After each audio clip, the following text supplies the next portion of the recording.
A 20 de março comemora-se o Dia Mundial da Saúde Oral. É um dia especial para aqueles que trabalham nesta área muito particular e de onde vem um bem-estar para as pessoas que muitas vezes não é tão valorizado.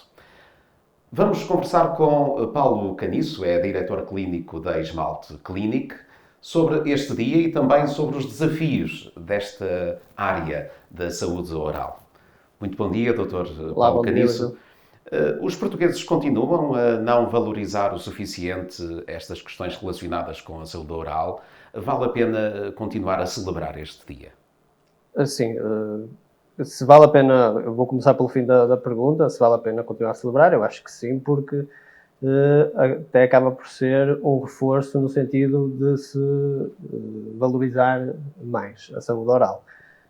Em relação à primeira parte, eu penso que tem vindo a melhorar, sim, e isso acaba por ser também resultado do aumento da literacia da população. No entanto, se já estamos no ponto que eu acho que poderíamos já estar e também comparando com outros países, eu acho que ainda há um caminho a fazer que já está a ser feito, efetivamente. Um dos caminhos que defendeu já em entrevistas anteriores foi o de haver maiores cuidados de saúde oral no serviço público de saúde em Portugal. Portanto, estamos agora no culminar de um processo eleitoral em que este assunto também foi debatido. Qual é a sua opinião? Sim, é assim, se olharmos para outros países da Europa, a medicina dentária e a saúde oral acaba por fazer parte do serviço público também e do Serviço Nacional de Saúde, se quisermos chamar assim, pronto, noutros países têm outros nomes. No entanto, o que tem que ser visto é em que moldes é que isso vai ser implementado. Eu, no meu caso em particular, tenho algo para comparar porque eu também tenho uma clínica no Luxemburgo, então tenho esse exemplo de como é que lá eles implementaram esta questão de integrar a medicina dentária no serviço público. Sendo que o que acaba por acontecer lá, e que me parece que é um modelo que funciona muito bem, é se existe realmente verbas para investir na saúde oral pública, se existem verbas públicas para isso, essas verbas devem ser disponibilizadas à população, mas utilizando as infraestruturas que já existem e que já estão montadas. Ou seja, Públicas ou privadas? públicas ou privadas, exatamente. Ou seja, no meu ponto de vista, se já existem infraestruturas montadas, não faz sentido, e que têm capacidade de absorver estes pacientes, não faz sentido estar-se a investir primeiro em novas infraestruturas para só depois começar a oferecer o serviço à população, porque tem o custo da implementação e depois ainda tem o custo da divulgação. As pessoas já estão habituadas a frequentar clínicas privadas e então acaba por ser desperdiçar investimento, sendo que acaba por ser tudo uma questão de ideologia, no fundo, não é? Porque se o objetivo realmente é melhorar o acesso à saúde oral das pessoas, e o acesso à medicina dentária, isso não interessa se é feito numa estrutura totalmente pública ou numa estrutura totalmente privada. E realmente no Luxemburgo é isso que acontece, ou seja, as infraestruturas, a maioria delas são privadas, no entanto, o paciente tem o direito de escolher onde quer ser tratado e vai sempre ser reembolsado depois pelo Estado, neste caso a Segurança Social, de uma parte desse tratamento. Faz aqui um distanciamento entre o serviço de saúde público e o Serviço Nacional de Saúde que é complementado com o setor privado e que pode trazer aqui uma mais-valia para o cidadão, colocando nessa posição de poder escolher entre o público ou o Sim. privado. Porque há aqui a questão de muitas pessoas pensam que, ou têm esta ideia errada de que no setor público a saúde não tem um preço. Pois, exato, sim, é assim, tudo tem um preço, não é? Agora, se as pessoas o sentem mais ou menos, isso é outra conversa. Agora, claro que tem um preço e esse preço pagámos-lo todos. Mas como essas contas não são transparentes, ou seja, dizer assim, quanto é que custa realmente um doente no Serviço Nacional de Saúde? Isso é que devia ser o que é transmitido, porque no fundo tudo tem um custo e alguém vai pagar sempre. E isto é tudo no sentido de otimizar custos por um resultado melhor. Porque depois existe também, a minha opinião, é que existe a questão da competitividade. Por exemplo, nesta forma como estão a tentar implementar em Portugal, acaba por ser contraproducente no sentido de que há clínicas que estão a precisar de volume de pacientes. E essas clínicas, se integrar apenas em centros de saúde, a medicina dentária e tudo mais, há um grande volume de pacientes que vai passar a ir a esses centros de saúde, porque lá não vão pagar, não é? E então essas clínicas vão sofrer ainda mais. Então quase que estamos, por um lado, a oferecer saúde oral, mais saúde oral às pessoas de forma gratuita e a começar a integrar no Serviço Nacional de Saúde, mas por outro lado há clínicas que vão fechar, há funcionários que vão ser despedidos, há impostos que vão deixar de ser pagos. Ou seja, estamos a fechar negócio de um lado para, do outro lado, estar a criar uma infraestrutura pública, enquanto que se fizéssemos algo integrado entre os dois, isso poderia funcionar muito melhor. Ou seja, aquelas clínicas que realmente precisam muito desse volume de negócios e desses pacientes acabavam por...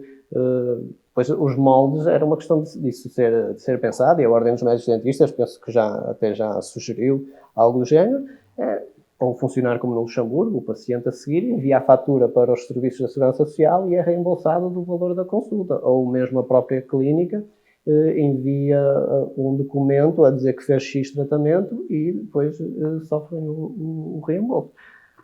Há muitas formas de fazer as coisas, o que eu acho é que o objetivo tem que ser eficiência e não ideologia.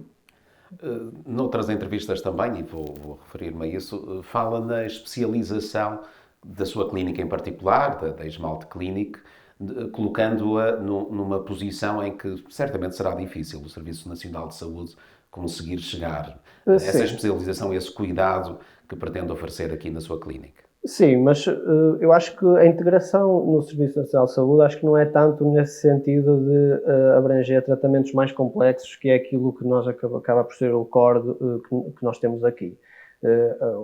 O que eu acho que o Serviço Nacional de Saúde deve assegurar, com isto lá está, eu estou a dizer, seja em que moldes for, é tratamentos mais básicos.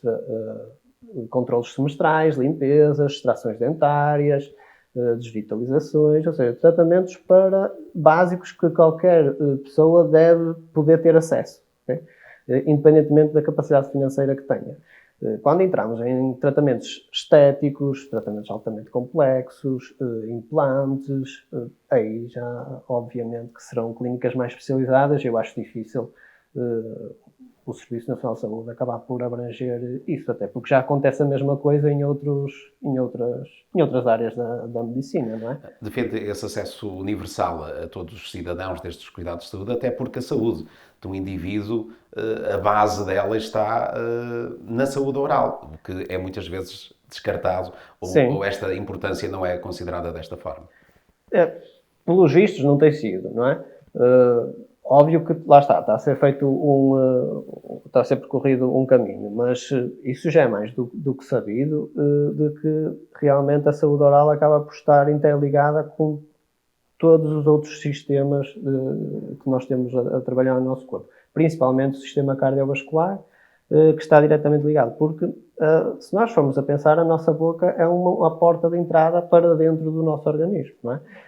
Então, imaginando uma gengivite, que é uma inflamação das gengivas, torna mais vulnerável a entrada de micro-organismos na corrente sanguínea, porque alguém que tenha uma gengivite ativa pode começar a sangrar, pode comer uma maçã e começa a sangrar, por exemplo, de uma gengiva, e isso torna-se uma porta de entrada para a corrente sanguínea de micro-organismos, agentes patogénicos, que se, por exemplo, o paciente tiver uma deficiência numa das válvulas do coração, esse patogénio pode se alojar numa dessas válvulas. Isto é um dos exemplos. Pronto, existem muitos outros, mas que eu acho que tem que haver esta interligação, e os hospitais também precisam disso, precisam realmente de alguém que tenha esse conhecimento dentro das equipas dos hospitais para este olhar para o paciente de forma holística ser realmente eficiente. E as pessoas têm esta noção de que a saúde delas depende muito da forma como elas tratam da saúde oral? Digo eu, tivessem concretamente esta ideia, Sim, apostariam mais na prevenção? Os portugueses apostam na prevenção ou já só remedeiam quando os problemas assim, surgem? isso é sempre generalizar, não é? Eu baseio-me sempre no. Todos os anos sai um relatório, que é o Barómetro da Saúde Oral, que é feito pela Ordem dos Médicos e pelo Observatório, um observatório que está criado para esse efeito. E o último, de 2023, por acaso saiu há pouco tempo, e assim, o que nós nos podemos basear é nas estatísticas que lá nos dizem. E a verdade é que ainda, pelo que eu analisei desse relatório, cerca de 40% dos portugueses, ou da amostra que foi avaliada nesse relatório, têm falta de um ou mais dentes. Só este indicador já mostra que as pessoas não percebem, por exemplo, quais são as consequências de viverem com a falta de um dente e se adaptarem a isso. Isso Quais é são as ainda mais grave. consequências? Pronto, as consequências é que tudo é um equilíbrio, ou seja, na nossa boca é um sistema em equilíbrio entre dentes, osso, gengiva, bochecha, músculos. Está tudo interligado, tudo tem que estar a trabalhar em uníssono para que não hajam consequências major. Que consequências podem ser essas? Há dentes que passam a receber forças na mastigação para os quais não estão preparados, que pode provocar perdas ósseas mais aceleradas.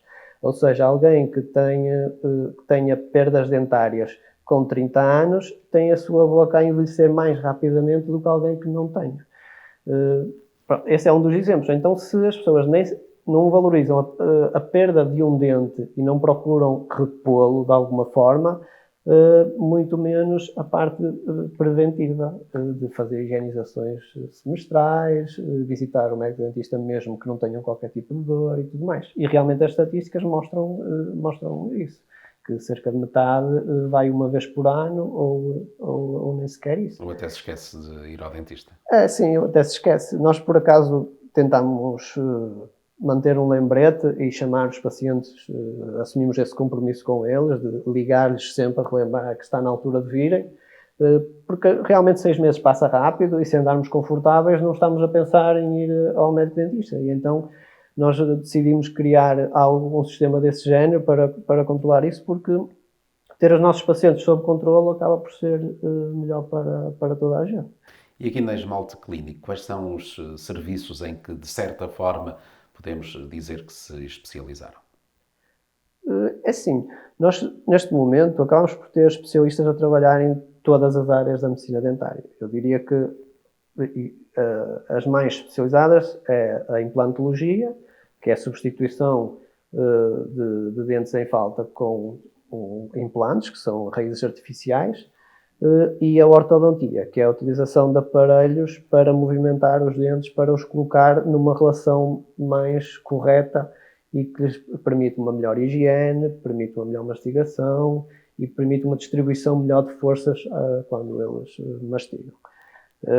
No entanto, hoje em dia a medicina dentária é altamente especializada em cada uma das pequenas áreas que existem dentro dela.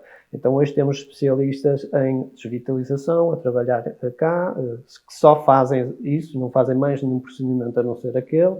Temos especialistas em harmonização facial, que hoje em dia também está a começar a entrar muito em voga, que é mais a parte estética facial, de ácido hialurônico, tratamento de rugas e tudo mais.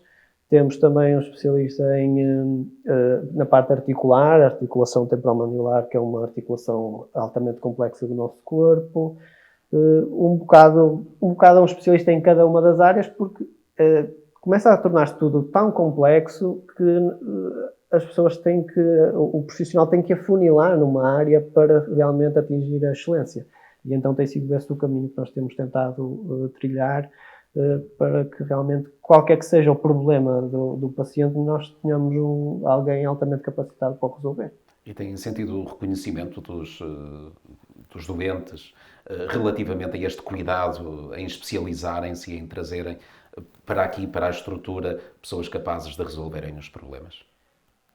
Sim, é assim.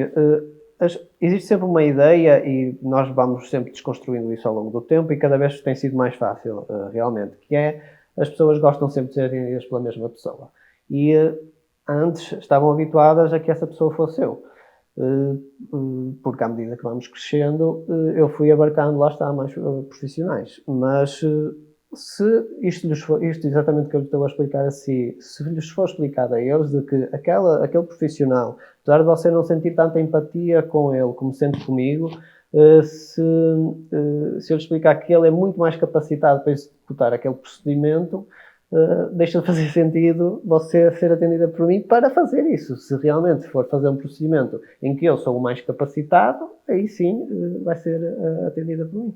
Agora, o importante é o paciente saber que está dentro da mesma estrutura, que toda a gente sabe qual é o problema que ele tem e que é sempre para o bem dele que isto está a acontecer. Então, acabam por perceber, se bem que no início há sempre alguns anticorpos até que lhes seja explicado isto. Principalmente as pessoas mais de idade que estão habituadas a um médico dentista que faz tudo. Começamos esta conversa a falar do Serviço Nacional de Saúde. Há um outro sistema que está a funcionar em Portugal, que é muito relacionado com as seguradoras e no qual decidiu não entrar para poder, de alguma forma, garantir que vai prestar um serviço que é exatamente aquilo que o cliente precisa quando entra aqui. É um caminho Exato. que decidiu há uns anos percorrer contra opiniões que lhe diziam que não iria funcionar, mas entretanto, passado alguns anos, cá está a Esmalte Clínica a crescer e isso é prova de que era o caminho certo. É sim, eu tomei essa. Lá está, nós numa das últimas conversas que tivemos a oportunidade de falar sobre isso. Eu entendo que, olhando do ponto de vista do paciente, eu tento-me sempre pôr do lado do paciente e o que é que ele pensa quando vai fazer um seguro de saúde, nomeadamente dentário. Ele pensa que tem um procedimento caro para fazer e se o seguro puder ajudar nesse aspecto, ele estará mais salvaguardado. No entanto, não existe, eu pelo menos eu não conheço, nenhum seguro dentário no mercado que realmente olhe a sério para as necessidades e para os interesses do seu cliente, que neste caso é o paciente. Porque se o caso elevar de complexidade, a tabela de preços que a seguradora impõe ao médico dentista para praticar é incompatível com qualidade de tratamento a maior parte das vezes. Qualidade de tratamento, estamos a falar de quê? Bons materiais e médicos especializados, que quem é altamente especializado também, obviamente, se valoriza mais, em termos de honorários. E então isso não acontece simplesmente. Então as pessoas fazem o seguro porque nessa ideia de que depois, independentemente de quem, onde são tratados, vai ser a mesma coisa, mas depois, no fundo, acabam por ficar defraudados porque sentem ou que o seguro não compensou porque depois lhes é cobrado algo à parte de forma particular na clínica e sentem que foi feita alguma publicidade enganosa e não entendem sequer se foi da parte da seguradora ou se foi da parte da clínica em si. Ou então coloca-vos numa posição delicada, muitas vezes. Coloca, e muitas vezes, eu já cheguei a trabalhar em estruturas que trabalham com muitos seguros, a maior parte dos tratamentos era com seguros, e muitas vezes nós é que tínhamos que estar a gerir o paciente neste sentido de tentar explicar isto que eu lhe estou a explicar assim, só que isso é super desgastante nós fazermos isso numa base constante durante o dia. Para além disso, acaba por existir o outro lado, que é essas estruturas essas clínicas mais baseadas em seguradoras, a conta tem que fechar, ou seja, o que o paciente vai pagar nessa consulta é exatamente aquilo que a clínica vai receber. O seguro não vai pagar nada por trás, ok? Não funciona, por exemplo, como num seguro automóvel, digamos assim, em que depois a seguradora vai por trás e paga o restante. Aqui não. Aqui o negócio das seguradoras em saúde é nós temos uma carteira de clientes X, imaginando, temos uma carteira de 1000 pacientes, vocês, clínica, querem praticar este preço aqui que nós temos nesta tabela, e nós atraímos estes pacientes para a vossa estrutura. Este é o negócio. Há clínicas que aceitam e depois o que é que fazem? Em vez de atenderem 8, 10 pacientes por dia, atendem 20, 30 pacientes por dia, com todas as consequências que estão inerentes a isso, não é? Eu, lá está, decidi que não queria trabalhar dessa maneira, porque não me valorizava como profissional, não me dava prazer trabalhar e realmente acabava por não resolver a sério os problemas dos pacientes. Então, decidi posicionar-me de outra forma e tem corrido bem. Se bem que, assim, não há certos ou errados, é cada um trilha o seu caminho e define de que forma é que quer trabalhar. Eu acredito que acrescento muito mais valor aos meus pacientes desta forma. Se há outras estruturas que acham que acrescentam valor da outra, acho muito bem que continuem. O que é importante é haver transparência de como é que realmente funcionam as seguradoras para o paciente poder tomar decisões mais informadas. Ajuda os clientes, de certa forma, a mudarem vidas, as suas vidas aqui na clínica. Sente essa importância e essa responsabilidade? Sim, claro. Assim, nós hoje em dia sabemos que a medicina dentária tem realmente um poder transformador da vida das pessoas, nomeadamente da parte da autoestima delas.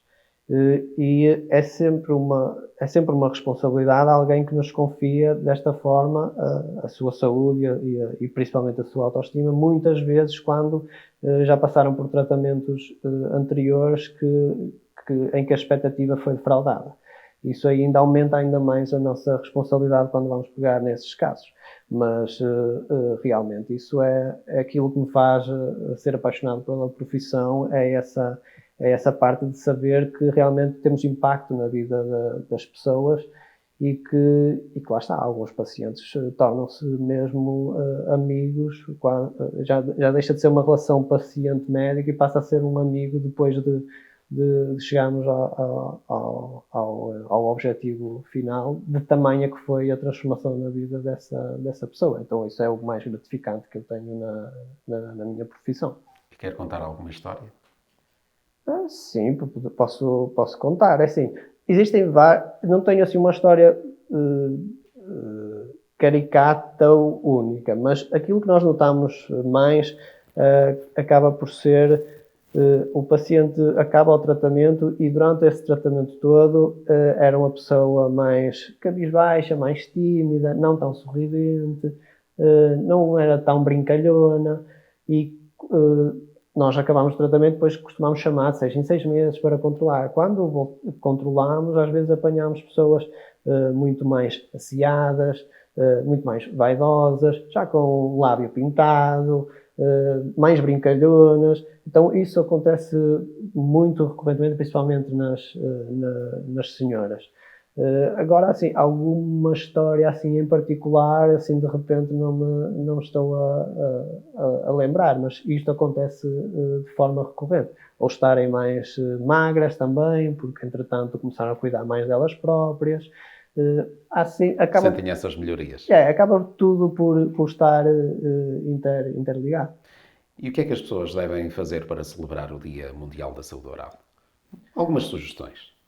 É assim, eu acho que o que devem fazer não é só neste dia. Eu acho que o devem fazer de forma... Mas em específico, neste dia, lembrarem-se que é aquele dia em que se celebra o cuidado com a saúde oral. Talvez verificarem quando é que foi a última vez realmente que fizeram um controlo, mesmo que aparentemente esteja tudo bem com a boca deles, mas pensar quando é que foi a última vez que eu fui e se não sabem, ligar com o médico dentista deles e perguntar, olha, quando é que foi a última vez, não estará na altura se calhar de eu voltar a fazer um check-up. Acho que isso pode ser algo bom a fazer neste dia, que acredito que também seja um bocado isto, para isto que ele serve, que é relembrar as pessoas de que é importante, mesmo que não esteja a acontecer nada de grave neste momento consigo, lembre-se que é importante prevenir, é importante de vez em quando fazer uma visita, porque às vezes há problemas escondidos que são fáceis de resolver se forem apanhados atempadamente. Muito obrigado. Obrigado, Muito obrigado. Um abraço.